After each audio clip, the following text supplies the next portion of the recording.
Hey everybody, it's Jason Blaha here, and today I want to talk to you guys a little bit about a term that I really like. It's a term I've always heard like Paul Carter use, and it's a great term.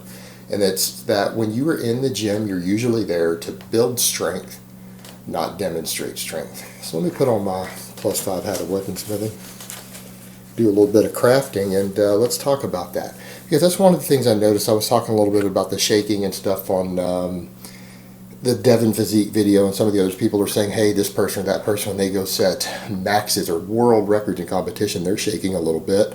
That doesn't mean you're not going to make the lift. It doesn't mean you're pushing too hard, and people need to understand that is in a competitive environment trying to set a record or even a personal record in competition, and that is absolutely not what we're talking about in the gym. Now, when I talk about building strength in the gym, how do you build strength in the gym? All right, the two factors that you do in the gym that are going to factor into your strength is one, neural efficiency, motor unit learning the motor patterns, getting better at doing the lifts, getting better at recruiting muscle fibers on a specific lift. You're learning the patterns, you're training the technique. The other way is building muscle mass. All right, you are building muscle mass because muscle mass makes you stronger too.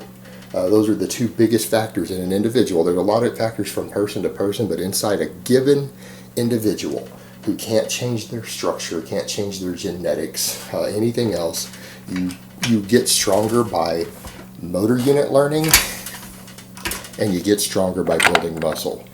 You don't do that by pushing yourselves to the limit, pushing yourself to the point to where you are using bad form, things are breaking down, the bar is slowing, it's grinding, you're missing reps, using bad technique. That is not how you build strength.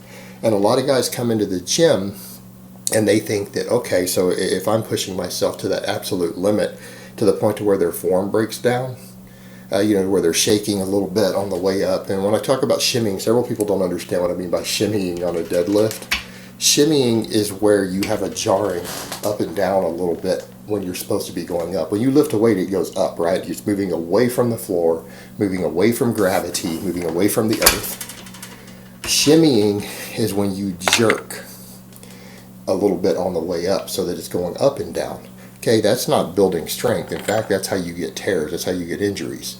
And people need to understand that what you do in a competition, here's what I mean. Perfect example. You see all these guys who go in and they might shake a little. They don't shimmy because if they shimmy, they're going to be red lighted in competition.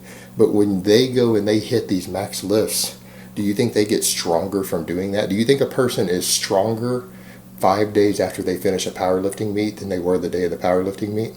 Because if pushing yourself with absolute maxes made you stronger 5 days or 7 days later, they should be even stronger on all those exercises, right? Their maxes should go up. They don't, they go down.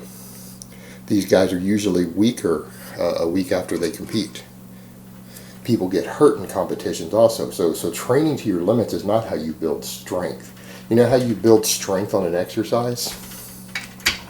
I mean, the easiest way to do it is to do relatively heavy weights with perfect form, perfect technique, work on bar speed and do them over and over and over and over with good technique, with good speed.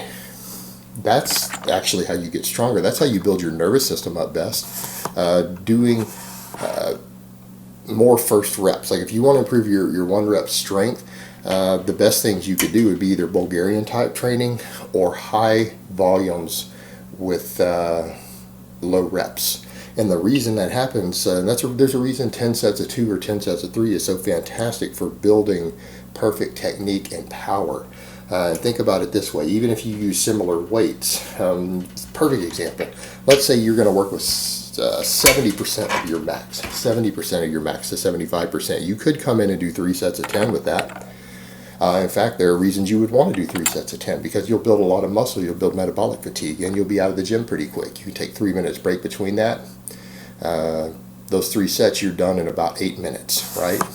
On a big exercise. Whereas you do 10 sets of 3, it's going to take longer, but you're going to build metabolic fatigue, you can build muscle, and muscle builds strength. But you're only getting 3 first reps. How do you get better at doing singles? Your first reps. The very first rep you do in an exercise builds better 1 rep max strength. So if you come in and do 10 sets of 3 with the same weight, and you train all of them with speed and power, you're going to train yourself to move with that first rep faster and more explosive because you're doing it more, that you have more energy in the tank on the first rep. That's where you can generate usually the most speed, and up to about 3. So you're going to generate more speed,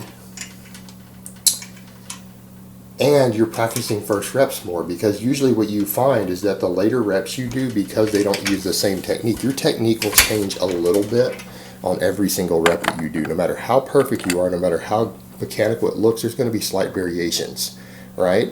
So by coming in and doing that, you're doing more first reps. The first rep you do in a set carries over best to your 1 rep max in training, and even with the same weight. So even you could come in and do the same weight with 10 sets of 3, and it is going to carry over a little bit better to a 1 rep max. It's going to build more strength, and it's going to build more speed, because you're training speed and power better by sticking to triples.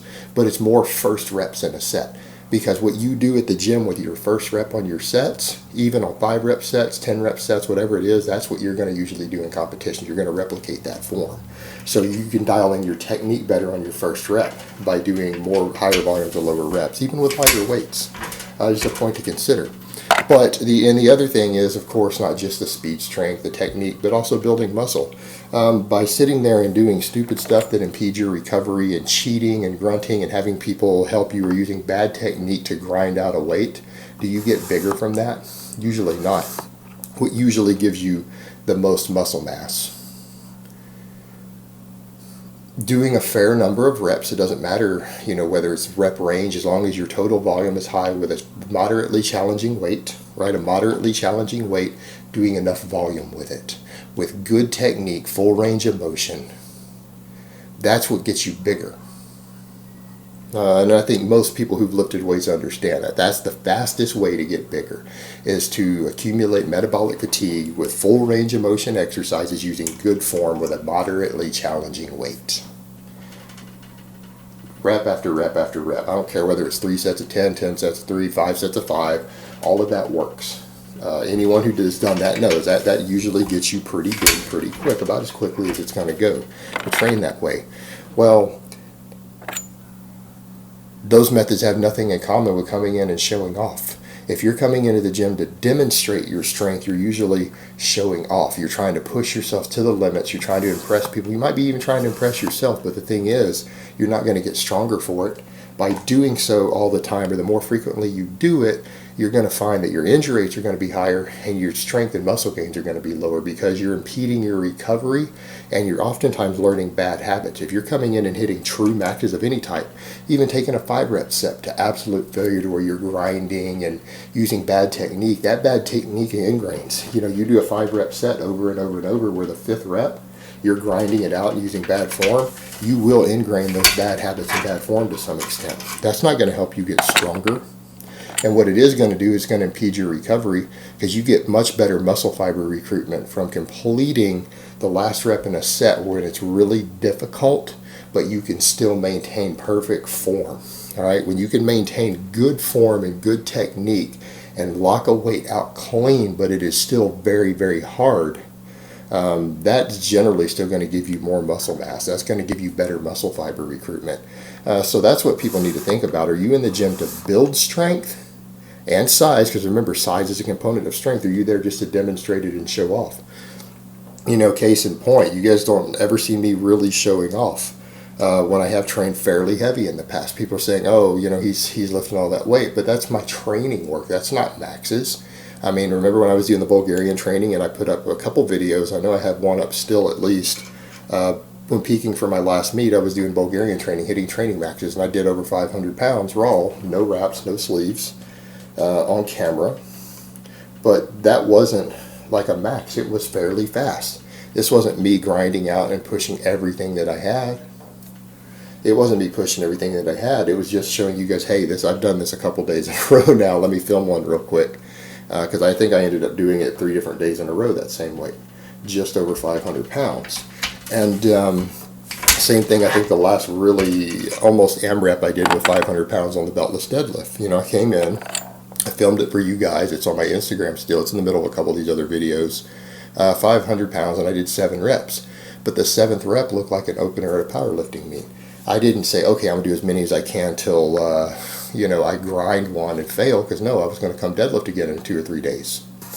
Because I deadlift fairly frequently. In fact, right now, I'm deadlifting pretty much every day again. But, I'm not using maximum weights, and that wasn't maximum weight either.